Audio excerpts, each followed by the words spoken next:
Welcome to another episode of the Hip Hop Uncensored Podcast. I'm your brother Oga from Hip Hop News Uncensored, and sitting across from me is my co-host. What up, y'all? It's your man Sam, Ant, CEO of Viral Hip Hop News. You're in the building for a very special edition of the Hip Hop Uncensored Podcast. We got a special guest in the building. The good brother Nuri Muhammad is on the podcast. How you doing today, brother? Man, I'm doing good and better now to be able to share space and time with you two mighty warriors. Appreciate it, brother. Thank you so much. Like we said prior to the interview beginning, we got an opportunity to see you in person doing your thing live at the All Black National Convention last year in Orlando, Florida, hosted by Dr. Boyce Watkins. It was an honor to get to see you live and in person. And I'm glad we finally got you on the show. I think it's been a little bit too long, but we had you, and we appreciate you. So how you feeling, brother? With everything going on in this world that we live in, overall, how are you feeling? I'm doing pretty good, by the grace of Allah. Fighting, as the scriptures say, fighting the good fight, but doing pretty good. Thank you. Absolutely. So we always like to start, man, and get your backstory. I was reading, that you were the the son of an Iranian, military guy, and you were raised by a single mother. Could you kind of just get into a little bit of your background of how you came up? And I seen that you joined the Nation of Islam at about 16 to 17 years old. So you kind of get back and walk us up. Well, that is the true story. I didn't officially, I met my biological father for the first time when I was 18, graduating from high school, and talked to him a few times and didn't see him again till I was 31 or 32, and haven't seen him since then. So I'm thankful to Almighty God that he was able to share the DNA from the people of Iran with my mother's DNA, because that DNA from the people of Iran, these are people that offered civilization to that part of the hemisphere, and they never went through the state of Jahiliyyah or ignorance with the Arab world, and they never lived the cave life of Europe. So that DNA multiplied by my mother's DNA, being the direct descendant, not just of God, but of the royalty of our ancestors and the slave resilience. They met each other here when my mother was in high school, and my mother got pregnant with me in high school and had me. And again, she was the one that was my mother, my father, like most of us, and all the above for my whole life. And I finally came in contact with the teachings of the Honorable Elijah Muhammad when I was about 16 and joined the nation at 17 years of age, and the rest has been history. One thing I've always admired about the brothers from the Nation of Islam is their structure. It's like no other. You talk about from the way you speak to the way that you present yourself, from the way that you dress, on how you defend yourself, and just the overall respect that is given to the Nation of Islam. What motivated you to want to join that at age 16, and how were you different then as compared to when you joined? Well, before I came in the ranks of the nation, I was just growing up like a traditional young black male in the trenches. The neighborhood I grew up in was a real life New Jack City of Indianapolis. Everybody sold dope, and whoever wasn't selling was using. Right. So, 4 or 5 corners, everybody sold dope. So I picked up the bad habit, not of using, but of selling. And at a young age, I noticed myself dying on the inside as I was serving. And I didn't like the way it felt. But anybody that's ever sold dope know it's just as hard to stop selling as it is to stop using. That's why that old saying, getting 2 birds with 1 stone, you can bring that up to the modern times, and they got 2 Negroes or 2 black people with 1 crack rock back then. One, they made a fiend for the drug. The other, they made a fiend for the money. So all I knew to get right was to go to church. And I started going to church with one of my partners from the neighborhood, and Bible study, Sunday school, double servicing it on Sunday. But I still didn't feel like I was getting the strength to resist the pull of the streets. And lo and behold, lo and behold, brother, oh God, lo and behold, brother Sam, and I had a girlfriend whose father knew something about the nation. He wasn't in, but he had tapes and books about the Honorable Elijah Muhammad and the Honorable Minister Louis Farrakhan. She laid on me a message to the black man, 2 tapes about a minister. And every time we talked, I wasn't trying to talk about no black consciousness and morals and all that, but she kept talking about it. And I listened to those tapes, started reading that book. And I said, this is how I've been believing and thinking all my life. I just didn't know how to say it like this. And I had in my mind, like you saying, structure. I'm looking at from the outside looking in. It looked like the brothers is so structured, so disciplined, so crisp, so righteous. I said, man, I don't think I'll be able to have no fun if I join that. So I said, man, look, they probably don't laugh. They probably don't go to the movies. They don't go to restaurants. So I said, you know what? If I can prove it wrong, I'll leave it alone. But if I can't prove it wrong, I'll give my life to it 100%. And you see me right here suited and booted. So you know what ended up happening from that survey. I couldn't prove it wrong. I only could prove it right. So I committed my life to it. And after I joined, I learned that you do and you can have fun. In fact, we are taught, work cheerfully and fear not, you the righteous best and the powerful. So I came on in the ranks at that early age, but I felt so bad about being this dumb all my life because I should have known this. Right. So I started studying 8-10 hours a day while I was still in high school. And they seen me, and really, I'm gonna tell you the truth. I was trying to replace the old getting money. You know, back then I was making 15, 16 years old. I was making $3,000 to $5,000 a week in the early 90s as a teenager. Yeah. So I was used to getting money and I wasn't used to being broke. So I started studying and went after getting knowledge like I used to go after getting money.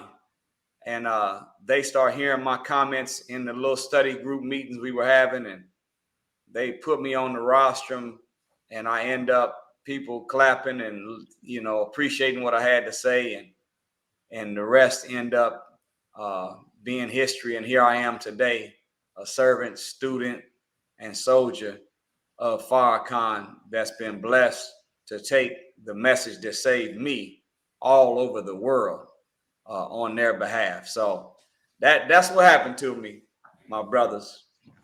Powerful story. I want to talk about the did you dig into your Iranian side at all? Did you ever like to study that and to kind of see, like, because everybody, you know, some people are mixed of different, you know, lineage, and a lot of us don't know about, you know, one side of our family. So when you did that, if you did that, what did you find when you dug into the Iranian side, and how'd you feel about that? Well, the good thing, of course, about the modern time is they got 23andMe and they got Ancestry.com. They got all these different technological programs that you can tap into to learn something about your history. Right. But really, whenever I met my father, I'm gonna tell you the truth, brother. Oh God, I was concerned because I had already in my mind made the minister my new father. Okay. And I didn't say it out loud, but in my mind, I didn't want anybody coming into my life that would interfere with the mobile mentorship I was getting from the minister via his lectures. So when I first met my father, I had in my mind, no matter what you say and what you do, I don't want you to get into my life and step into the slot of the minister, because that is my father now. I didn't say that to him. So when I met him, the only thing I really wanted to do was interview him to find out what I was made of.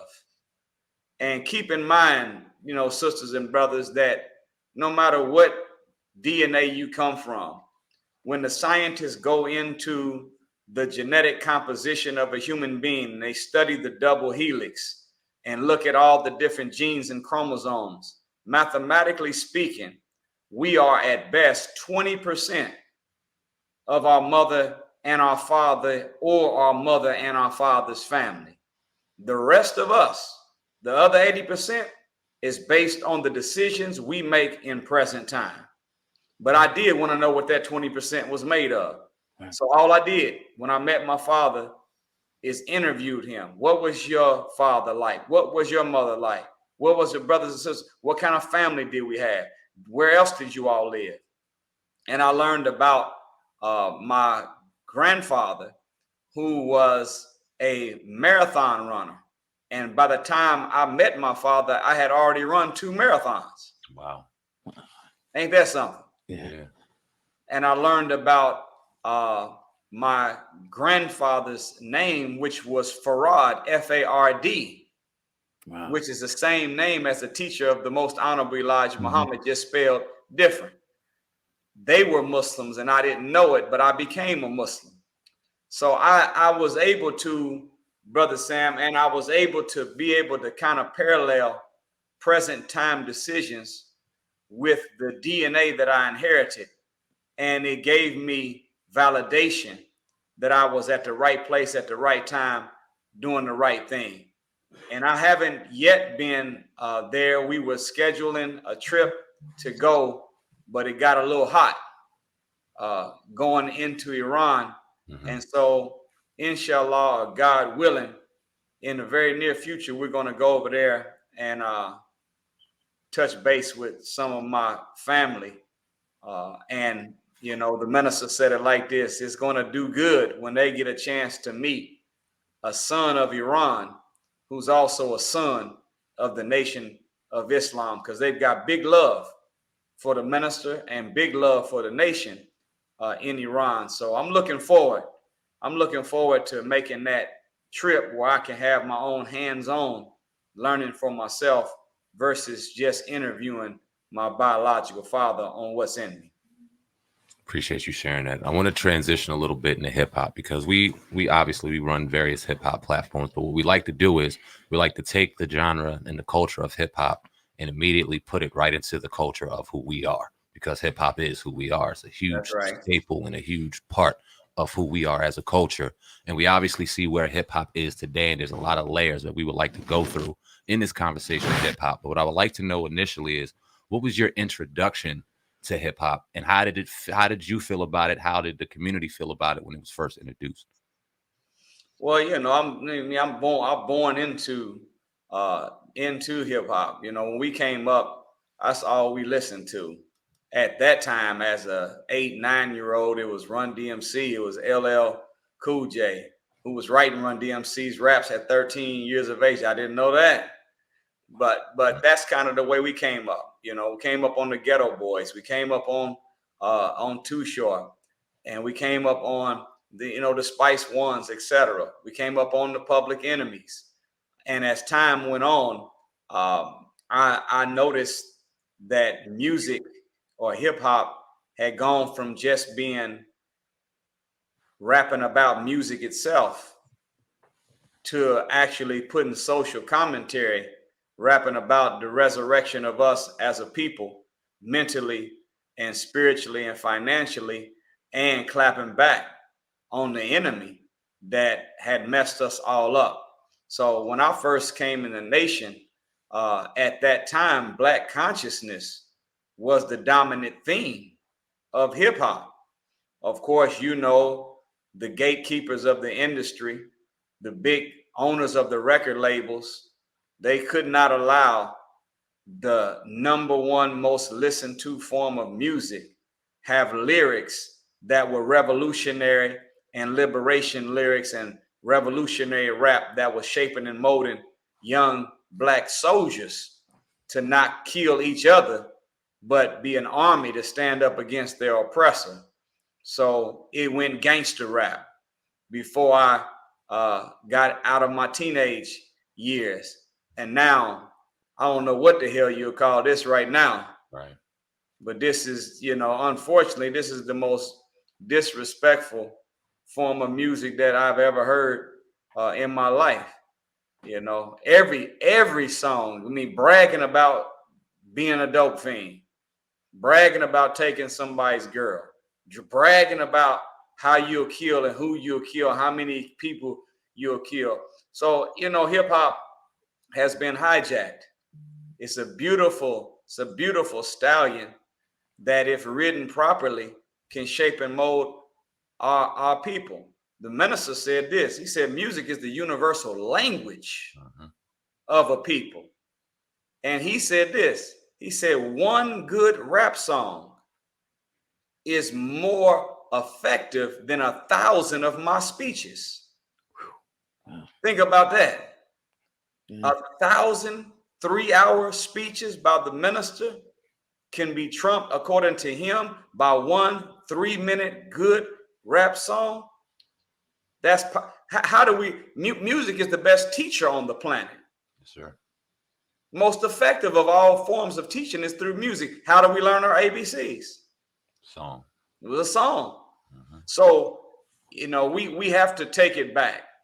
We have to get it back since it's ours. We have to take it back, and we have to start controlling the narrative. There is no such thing as gangster music.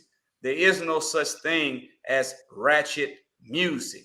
There is no such thing as drill music. Music is the sounds that come in the background. You can have ratchet lyrics. You can have drill lyrics. You can have gangster lyrics.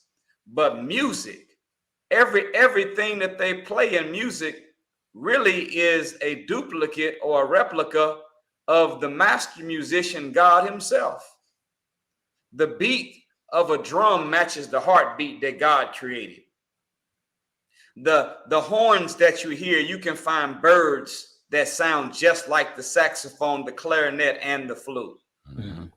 The sounds that you make, even the small cymbal sounds that you hear in music, there's insects that make that sound and made it first. Even if you listen to a large body of people cheering, it sounds just like the roar of the tide coming in from the ocean. So God himself is the musician. We just need liberation lyrics and revolutionary rap to be put over top of this music so that we can take it back and allow it to be the best and most effective teacher for good. That's my experience with it then and now.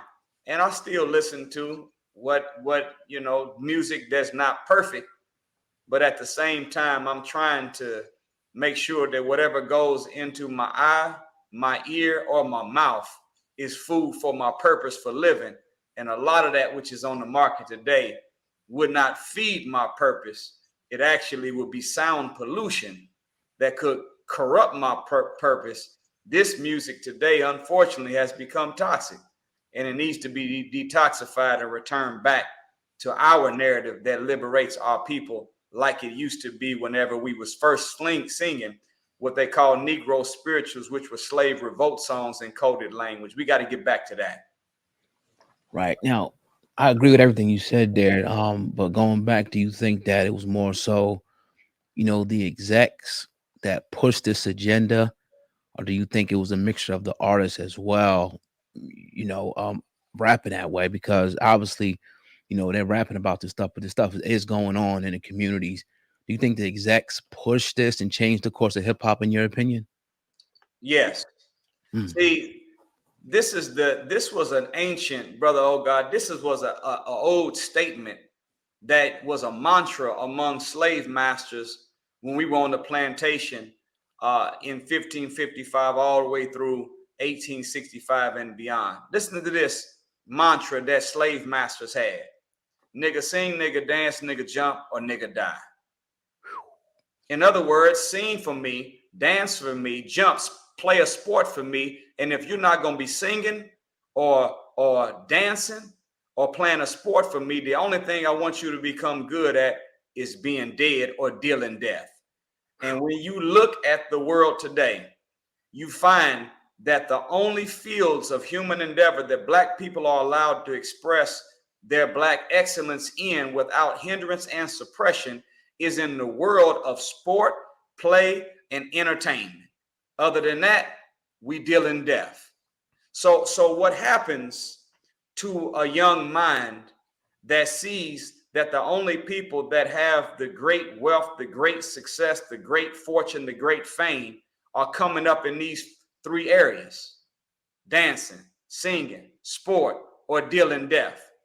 Guess what they do? They take the genetic power, their greatness that is built in their DNA, and they channel it toward the areas that they know that they will be allowed to be successful in without hindrance and suppression by the gatekeepers, or in this case, the executives of the music industry. So you might have an artist that shows up, but there's 100 other artists that's just as good as the one that shows up. But who does the executive pick?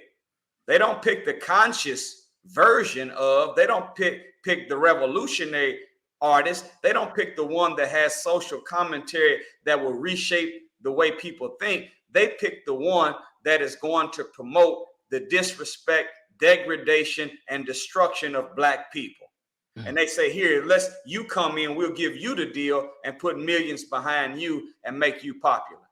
So reality is this: music, or the artists that are rapping, they are reflecting and representing what goes on in the hood. But hell, I don't need you to use your gift, skill, or talent and your poetic wordplay to show me all the negatives that I've been looking at all my whole life. Right. No, when you get a gift like that from God, there's no school you can go to learn how to put wordplay together like Lil Wayne or Drake or Jay-Z. You can't, there ain't no school that can teach you that. God gave them that. And he didn't give them this skill set for them to reflect reality. He gave them the skill set that they could use that power to change the reality that we live in. So in that sense, yes, there is 1,000. I don't want to put a name out there because I don't want to belittle my brothers. But whoever's the best artist that is the negative artist that's at the top of the game right now, there's another 1,000 of them just like him, but some of them have commentary that would resurrect and redeem our people. They don't give them the deals. They only give the one the deal that's going to promote the foolishness. Did you know, Brother Oh God, that Tupac, whenever they did the song Two of America's Most Wanted, that in the commentary at the end, Tupac said he made a statement. He said, after we get finished with these black bees, we can go after these Jewish hoes. Do you know they made him edit that out? Wow. Not surprised. They told him, you can say black bees, but you can't say Jewish hoes. When Michael Jackson made the song, They Don't Really Care About Us, he said, sue me, Jew me, you will never do me. They made Sony recall millions of albums to take the word Jew out. Look at Kanye West's old song. He said, I can't remember the exact words. He said something about dope drug dealers buy Jordans and crackheads buy crack.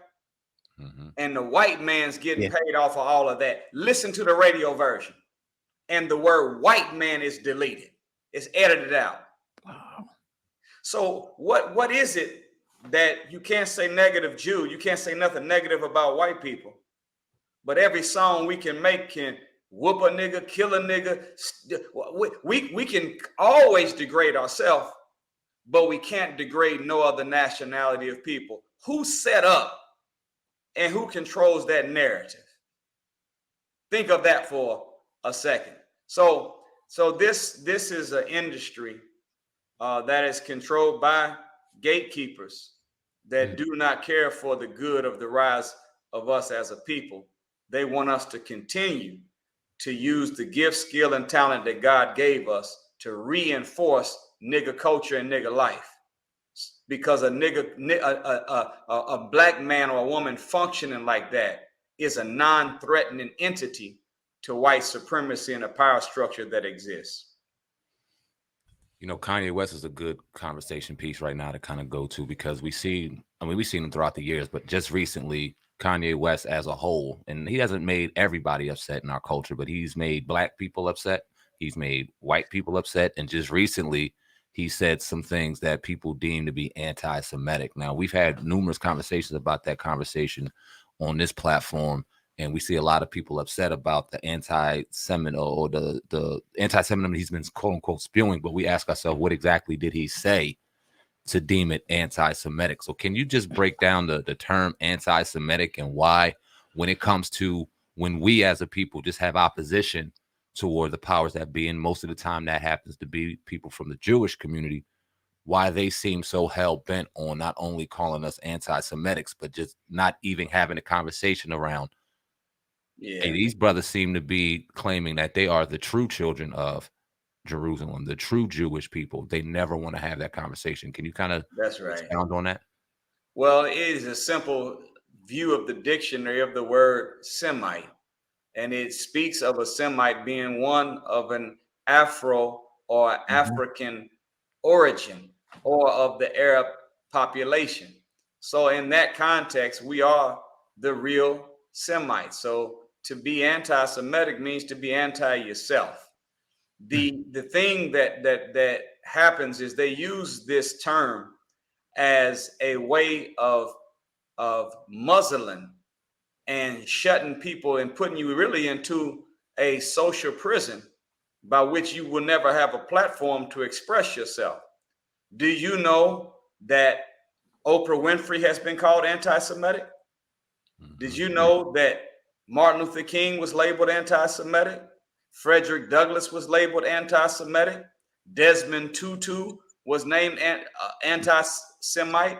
Mandela was labeled an anti-Semite. Look up the names. If the list is so long, anybody that's ever stood up, Marcus Garvey was labeled anti-Semitic.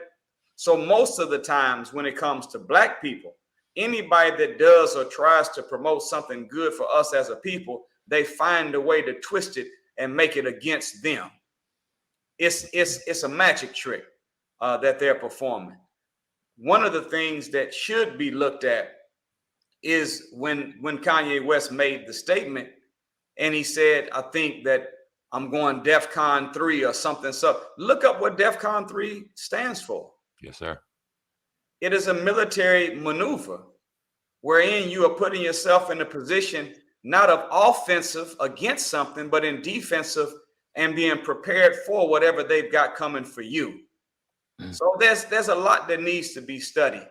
And I think that there should be some measure of weight put on one of the latest interviews that our brother made, where he talked about the drugs that they were giving him. He said that the drugs that they were giving him and the drugs that they give in the form of a psychoanalyst, as soon as they consider you to be bipolar, schizophrenic, or have any mental illness, the first thing they want to do is drug you. He said that he believes that they were given, the drug they gave him and are given to us is designed to murder the creativity that exists in the mind. The drug that they gave him caused him to blow up and become overweight in a matter of weeks, he said, which means, in his words, that they were trying to kill me. So there's a lot that needs to be looked into deeper than the effects we see from Kanye West. I think there needs to be a deeper analysis of some of the things that might be causing what people condemn as an effect. And instead of attacking the effect, let's attack the causes. Of course, you've seen him in the shirt, White Lives Matter, and everybody went crazy over that. And the real truth is that, of course, we are sensitive to hear such a statement or see such a statement on the back of a shirt of a Black man or a white man, because it has been a rebuttal statement for Black Lives Matter. And the reason we in 2015 came up with the slogan that Black Lives Matter is because the way we were treated by the police, prosecutors, judges, and society in general, we were treated as if y'all don't think our lives matter. There are no white Trayvon Martins. There are no white Tamir Rices or white Sandra Blands. There are no white Freddie Grays. We are the only ones. There are no black police vigilantes going out killing white teenagers in white communities, but you have white ones doing that to us. So we said Black Lives Matter because the world obviously didn't see that. White lives matter is what he had. Is it true? Yes, all lives do in fact matter because all life comes from one source, God himself. And anything that is in existence is by the permissive will or the active will of God himself. So anything that exists does matter. But we are hurt and offended as a people because we see him saying that at a time when we're trying to make it clear that we are faced with injustice. But white life mattered to God for him to bring it into existence. Black life matters to God for us to bring it, him to bring it into existence. So technically, the slogan, the shirt is not a false statement. It's just the connotation or the commonly accepted definition of most people that say white lives matter. They're saying it as a response, rebuttal to Black Lives Matter. And most of the time, it's coming from the mind of a racist white person that wants to do some harm to Black people. Truth is, though, all life does in fact matter, and we are headed toward a world whenever there will be no tyranny, oppression, no injustice, no wickedness that exists anymore, and we won't have to wear any shirts or slogans because all life will matter that exists to those that are allowed to survive this great calamity that's coming on this world. When the new world begins, all life will matter and there won't be an argument anymore. Very well put. How do you feel about the state of like the Black race and the leaders in the Black community now? Farrakhan is one of the, the many leaders who, have stood tall, but you got a lot of other ones that are accused of being scammers, swindlers. So in general, how do you feel about the state of the Black race, and why do you think that the NOI is the answer, to cure all the ills in the Black community? Well, there's a scripture, brother, oh God, that says this.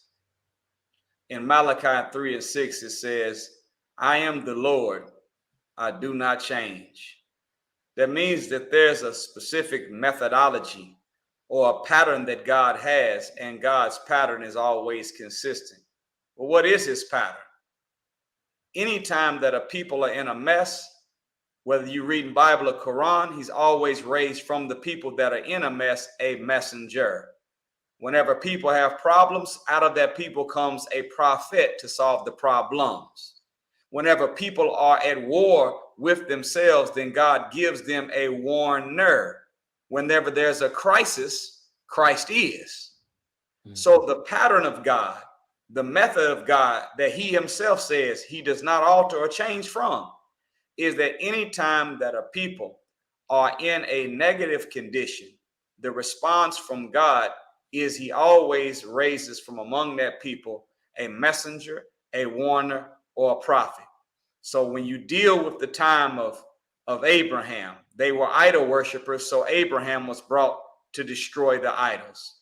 During the time of Pharaoh's rule, they were slaves, so Moses came to free the slaves. During the time of Noah, his people were fighting and killing one another, so God gave them a Noah.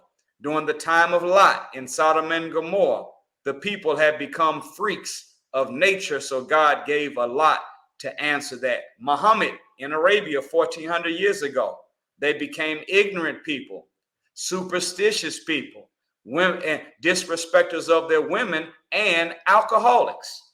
So as a result, God gave them a prophet by the name of Muhammad. Well, listen to all those conditions I just named, and then look at Black people. We have all of those conditions. Idol worship, We have slaves, freaks of nature, fighting and killing one another, ignorance, alcohol. We got more than alcohol. We own everything. And we have not the healthy respect for our women.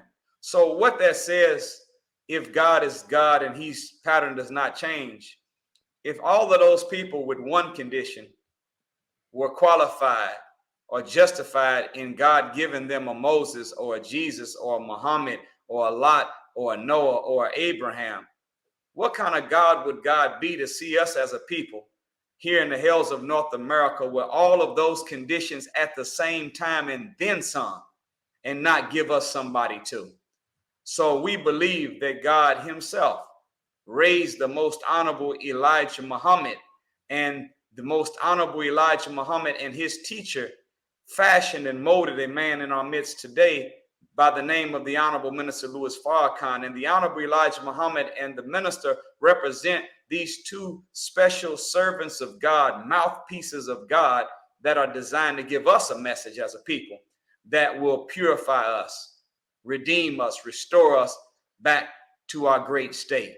And the sooner, Brother Sam, the sooner that Black people began to have the kind of respect for the men and the message that God gave us, and we start eating like he said eat, thinking like he said think, doing like he said do, the faster we'll be back on top of civilization again. So that is our biggest impediment right now.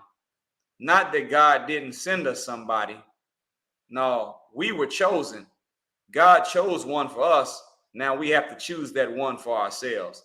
And if we did that, we would find ourselves clean, upright. We would return back to that powerful, pious, proud, productive people we once were before we were kidnapped and Caucasianized and Westernized by this white man 400 years ago. We'd be that original pyramid builder, that civilization builder. We would be that original people that you read about that built the Nile Valley civilization, the city of Timbuktu and Atlantis. We would be that people again if we would listen to the one God gave to us and began to form ourselves as a new righteous nation in the midst of a nation. I want to ask you, Brother Muhammad, what do you think the breaking point is going to be for our culture to really understand and see that we need to change? I mean, you think about the music, you think about the relationship that we have with each other, our brothers, you think about the relationship and dynamic we have with the Black woman and the separation and divide we have with that. And it's been going on for decades and centuries at this point. We've had our grandparents talking about it, our parents, and now us, our generation, are talking about it. And it looks as if we're going to pass that unfortunate circumstance down to our children. When is that breaking going to happen? This is the wrong kind of relay we're running right now. Yes, sir. We're supposed to be passing the baton for our next generation to take it to another level up in the air and farther down the road, not down into the mud and backwards. So you're right when you say that. But when you were talking, there was a scripture that came to my mind in the Bible. It's in the 37th chapter of Ezekiel. And there was a man, the Son of Man. He's speaking to what are called the dry bones in the valley. The only thing he was asking the bones to do was to unite and stand up. Two things. And if we listen to the words of the Honorable Minister Louis Farrakhan, if you listen to what the most Honorable Elijah Muhammad was saying, go back, dig up the words of Marcus Garvey, dig up the words of Booker T, Frederick Douglass, go dig up the words of the great ones that God gave us. You know what they were asking us to do? Stand up and unite, come together. Mm-hmm. But in the scripture, according to Ezekiel 37, the bones would shake, the bones would rattle, but the bones never would unite and stand up. So the Son of Man goes back to God in this chapter, and he goes to God and says, I've been speaking to the bones all day and all night. They've shook and they've rattled, but they refused to come together and stand up. And God told the Son of Man, go back and stop speaking to the bones. Start speaking to the winds and let the winds whip them into shape. The Honorable Minister Louis Farrakhan said that the winds represent circumstances. And whenever it's real windy, or when a tornado shows up, or a tsunami, strong winds is not positive. It's negative. So once the wind, according to this chapter, start blowing on the bones, it says, and then the bones began to unite, and they stood up and became an exceedingly great army. Unfortunately, I hate to say it, we have a saying that the best will come from the word and the rest will come from a whooping. Mm-hmm. Most of us are going to have to get the wind or the whooping in order for us to unite and stand up. So circumstances are here and circumstances are coming that are going to force us together and force us to stand up. The word itself has been taught, and there's never been a teacher, in my humble opinion, that knew how to say it and explain it like the minister has been doing. And yet we still just shaking. We still just rattling. We have not come together and stood up to become the exceedingly great army that God wants us to become. But the winds are going to come, and the winds are here. And over the course of time, circumstances, unfortunately, are going to be required to get us together and become what we're supposed to be. I definitely appreciate you. We don't have too much more questions, but I want to ask you, I seen you did a lot of work in Chicago, and that's like the city is like kind of like ground zero, where they say, you know, this weekend 20 people got shot in Philadelphia and New York. Yeah. In your eyes, what do you see the solution? I know it's not one solution, but what do you see the solution, you know, or solutions for us to stop actively killing each other, robbing each other, and destroying each other's lifestyle and life? What do you see as, you know, some answers and solutions that can help with that? Well, at the root of all black on black crime and black on black homicide, at the root of it is deep embedded self-hatred. So the Most Honorable Elijah Muhammad gave a very simple formula for how to stop all black on black crime in our community. Look what he said. He said, knowledge of self produces love for self. And when you love yourself, you do for yourself. So phase one is we have to have our minds baptized into the rich legacy of the greatness of our people from the past. And if we began to gain the rich knowledge of the greatness of our ancestry, and then take it to another level, and where we understand that we are created in the image and likeness of God, we are direct descendants of the Creator. And if we're in the image and likeness of God, that means that everything that's true about God is also true about us. So that deep knowledge of self produces love for self. And when you love yourself, you start doing right by yourself. Well, brother Sam Ant, brother Oga, you are my brother. Yes, sir. The base word of brother is other. My brother is my other self. So if I know me, love me, and I'm doing right by me, I'm going to treat my other me the same way. But it's because, number one, we don't have a knowledge of ourselves, which is a knowledge of our ancestry before we were kidnapped and brought to America. And deeper than that, it is the knowledge of God, the study of the characteristics of God, and accepting those characteristics as part of our own human traits. Then, number two, seeing our brother as our other self. If I see my brother as my other self and I love me, I'm going to love my other me. Therefore, I can't kill my other me. It's unfortunate that the first line of conflict resolution for us as a people has gone so low that we don't talk, we don't investigate, right. We just shoot. And what we find, Brother Sam, man, is that anytime that there's a disagreement or a conflict, the natural reflex is for us to reach up into our mind for some knowledge, wisdom, understanding, and we then communicate back and forth with somebody that we have a disagreement with. But what's happened to us because of the educational killing field that we've participated in, never learning about ourselves, never learning about our contributions to civilization. We don't have anything when we reach up into our head to use to solve the problem. So if my natural reflex is to reach up, but I reach up and there's nothing there, then my second thing to do is to reach down for a weapon. Well, we got to get some knowledge, wisdom, and understanding in the upstairs area. And if we had wisdom in our mind, we could reach up for knowledge, wisdom, and understanding. Disagreement shows up, we talk it out. But since we don't have it, we reach up, nothing's there. Then we start automatically reaching down for a weapon, and we end up killing somebody over something petty. So this is bad math that we are employing. And I used to go to, they banned me from the federal penitentiary, but I used to go to 8 federal penitentiaries every 2 or 3 months on a little tour teaching. And out of all the sets that we went to, Brother Oh God, listen to this.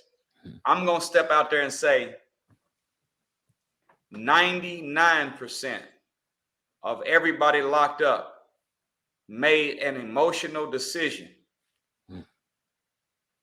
over a matter of a couple of minutes, 2 or 3 minute decision that they regret that changed the rest of their life. Wow. So if there is no intelligence, and just a quick teaching lesson, the higher the emotion, the lower the logic. So if someone has on a scale of 1 to 10, if you got a 10 in emotion, you have a 0 in logic. If you got an 8 in emotion, you only got a 2 in logic. Flip that around though. See, when you got knowledge, wisdom, and understanding, you operate not where your emotions are controlling you, but you're controlling your emotions. So you stay at a level 7, 8, 9, 10 in logic, reasoning, deduction, induction. You stay mathematical minded. You always weighing the what ifs. You're weighing the consequences of this decision. But when you don't have that, you stay up 8 to 10 of your mind is all thinking emotion, which means your logic is 2 or below. So most of the brothers in there made an emotional decision in a matter of a few minutes that messed up their whole life. We have to get serious. And I'm not saying, we got to change the curriculum. We got to make the school. They ain't going to do all that. Mm-hmm. We have to take up time every day in our life and put our phone down, pick up a book, and start reading something that's going to be good for us and that we can share with other people. And then when it comes to our children, we got to do a better job at celebrating academics like we do athletics. Take your child in the same way you will go flip out and buy clothes and colors and get pizza and celebrate and brag over them for playing some little league sport. Get like that about them reading and getting knowledge, and not the same little knowledge they get from school. Give them some other books that teach them the knowledge of themselves and their rich history, that teach them on the power of the mind and the value of building character. And look, I used to pay my children for reading them. That's smart. It is smart. Put some chips in their hand. Right. During the summertime, tell them, look, for every book you read, I'm going to quiz you on it. You got to know what you read, and you got to be able to come back and tell me. Now, that means you got to read it too. Mm-hmm. And then drop $25, $50 for every book they read. You might find out you're going to go broke. I remember my daughter, she was, I told her, I said, look, for every book you read and you take notes and I'm going to quiz you on it, I'll give you, I think it was $50. I don't know what, I didn't know I got myself into that, man. Right. I was about, it wasn't even a month. I think I was about 500 in the hole. When we got finished, I think I owed her about $1,100 or $1,200. Wow. But look at what she said. She said, that's okay, Daddy. You don't have to give me any money. I already got paid from what I learned. Powerful. I still gave her some money, but Right. the point is that kind of incentive, we got to start celebrating academics like we do athletics. And if we start early enough in our child's development at teaching them what they're going to need to know when disagreement comes up in life, and it will, when problems show up in life, and they're coming, when they reach up, it won't be empty space and they'll reach down for a weapon. When they reach up, they'll find knowledge, wisdom, and understanding, and they'll be able to negotiate, talk, and solve the problem with their mind and their mouth instead of having to solve the problem with a weapon. The only thing we should be shooting at our brother is encouragement. That's it. Not no bullets. That was gems right there, taken by a 38-year-old man right here, man. We definitely appreciate your time and definitely appreciate the guidance and the wisdom. I got one last question. It's a little bit on a lighter note. Do you brothers wake up in the morning and just get fly? Like, do y'all, even if you don't have anything to do, you go to the supermarket and be as fly as you are? And how important is that? And how is that like preached to be able to dress the way that you guys do and the mindset that carries with it? No, well, this is considered class A. Yes, sir. You know, but we wear class C, you know, civilian clothes. So, you know, I wear all the traditional regular clothes too, but it is out of respect for this program. It is out of respect for you, Brother Sam, man, and you, Brother Oh God, that I would like to put this on. Yes, sir. And one of the things you see about the dress code of the nation, see, you don't see nobody wearing bow ties in the world unless they're in a wedding or there's some kind of servant at a very high-end respectful facility. So what we're saying when we put on the bow tie and the suit, we're saying we are your servant. We're coming to serve you, God's people, because to serve God's people is to serve God. And the same way that a groom would wear this bow tie and stand before the altar and say that I pledge to be faithful, sincere, and devoted through ritual or porter, better or worse, in sickness and in health till death do us part. We put on the bow tie to say that's how committed we are to God, God's work, and God's people.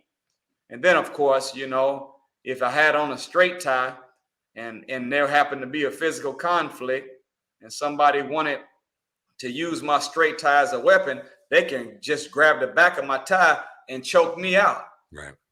But if we're in a physical conflict and I got on a bow tie and you reach for my bow tie, you get a handful of bow tie and a mouthful of fish. Yes, sir. So we wear the bow tie as that for those reasons. It is marriage to the struggle of our people. It is, we are servants of our people.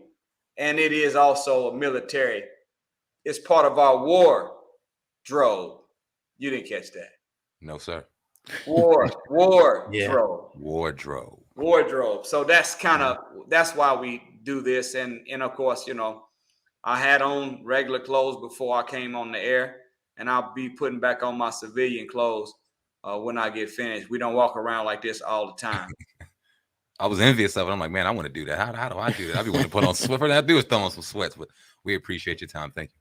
Thank you, my brothers. And I'm honored to share space and time with you all and those that are in the viewing and listening audience. And I hope that those that participated in the program will find me on various platforms and look me up, get some of the lectures and the books that we have to offer. Thank you so much, my brothers. Let them know where they can find that. Your social media handles and where they can find books and teachings and things like that. NuriMuhammad.com. That's where all my books and messages are. NuriMuhammad.com. NuriMuhammad.com. And they just let me out, brother Sam, man. They just let me out of prison on IG. I've been shadow banned for about a year and a half now. They just let me out at Nuri Muhammad. You can find me there, and the same is on Twitter as well as on Facebook. Definitely appreciate you, Minister Nuri Muhammad, on the Hip Hop Uncensored podcast. Much continued blessings, and like I said, it was an honor, man. Dropped a lot of gems today. Thank you. Thank you. Thank you, my brothers. I look forward to doing it again in the very near future. For sure. Absolutely. Looking forward to it. Take care. All right, brother. Thanks. All right.